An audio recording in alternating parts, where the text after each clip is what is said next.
Hello, marami pong nagtatanong kasi sa akin kung saan napupunta ang mga taong namamatay.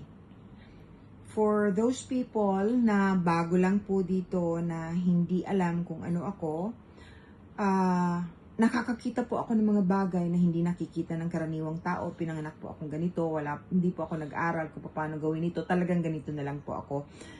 For the longest time, since I was very young, I never talked about this because my family, my grandmother and my grandfather especially, told me not to talk about it.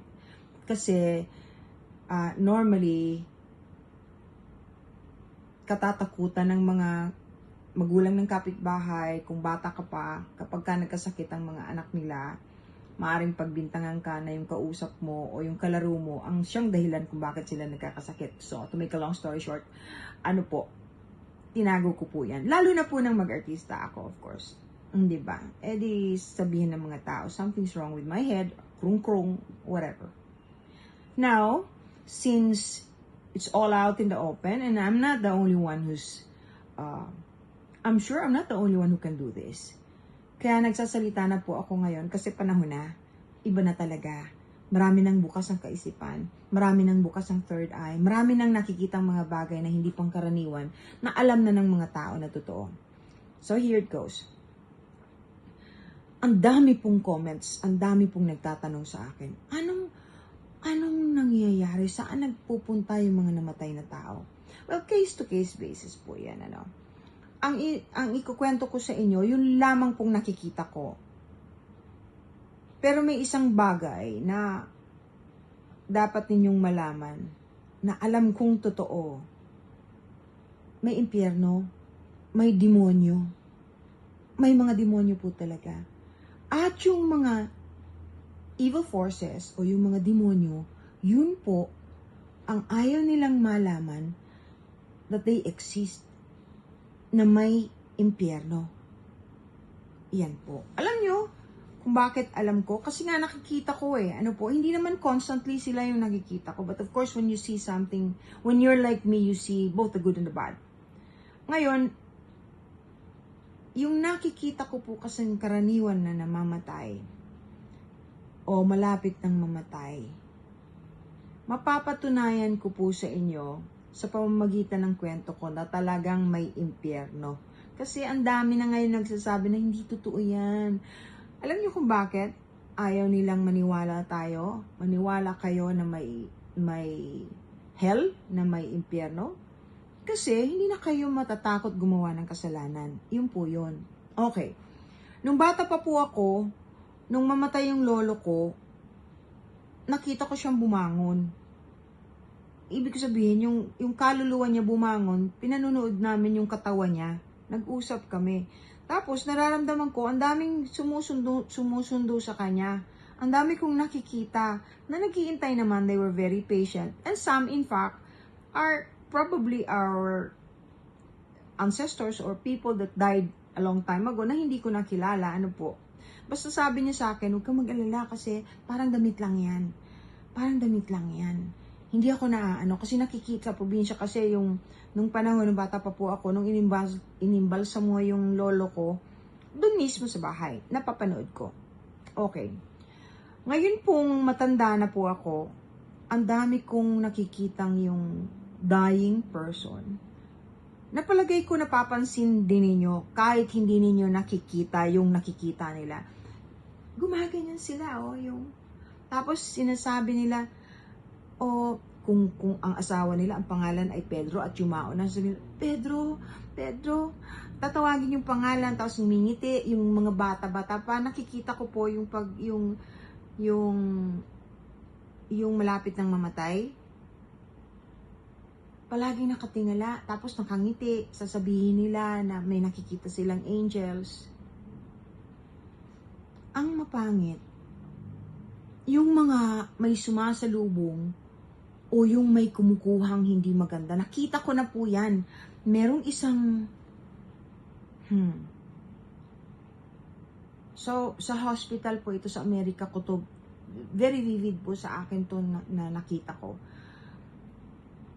Mamamatay, kasi pinatawag ako nung tita ko na kung pwede kong tulungan kung pwede kong tulungan yung asawa ng kaibigan niya sa Amerika na dying. Tapos, inabot namin po na talagang mamamatay na. Nakita ko po yung mga dark shadows para pong maiitim na nando na inaabangan siyang malagutan ng hininga. Tapos nagsasalita po itong taong ito. Nakakita na po ako ng ganyan several times, yung hindi maganda ang pupuntahan o pangit ang susundo, mga dark forces o mga demonyo. Alam nyo, yung kwarto, bumabaho. Yung parang amoy asupre. Ganun. Yun maaamoy ng lahat ng tao. Kahit ng mga nurses, if you ask a few nurses, lalo na sa hospice, meaning yung pong pinupuntahan ng mga matatanda o mga terminal na ang sakit at doon na mamamatay, naaamoy nila yon. Naaamoy nila yon. Tapos, sinasabi po nung mamamatay na, I feel hot. No, my feet, it's so hot. No, please, no. Tapos sisigaw, tapos biglang, yun po. Pero yung nakikita ko na mga spirit na hindi maganda, puro dark. Pero hindi ko nakita yung ako, kinukwento ko lang po sa inyo na nakikita ko, wala silang sungay. Walang sungay yung kumukuha. Parang shadow na madulas na pinipilit silang kunin. Tapos biglang hinigop ng yan. Ganyan po. Kaya, ang masasabi ko po, ganito. Kung ano ka ng buhay ka, tapos namatay ka, ang pupuntahan mo kung anong klaseng buhay meron ka.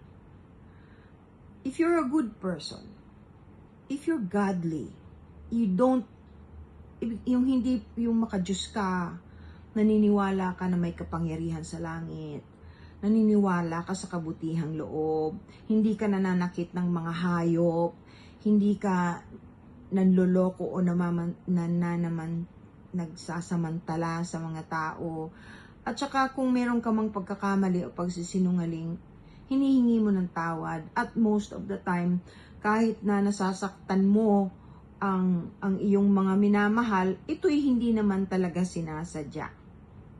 Yun po. Ang mahalaga kasi, humingi ng tawad.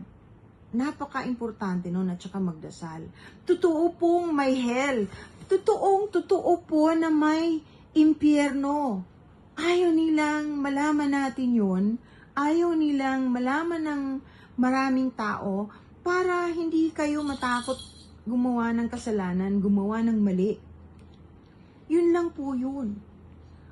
Pagka naman mabuting tao yung mamamatay, nakapagdasal, it doesn't matter kahit ano pong relihiyon. Kung mabuting tao, alam niyo, bumabango. Bumabango yung kwarto. Kung hindi man mabango, biglang parang kalmadong. Nag-iiba po yung enerhiya ng kwarto. Kasi ganun yung sa lolo ko eh.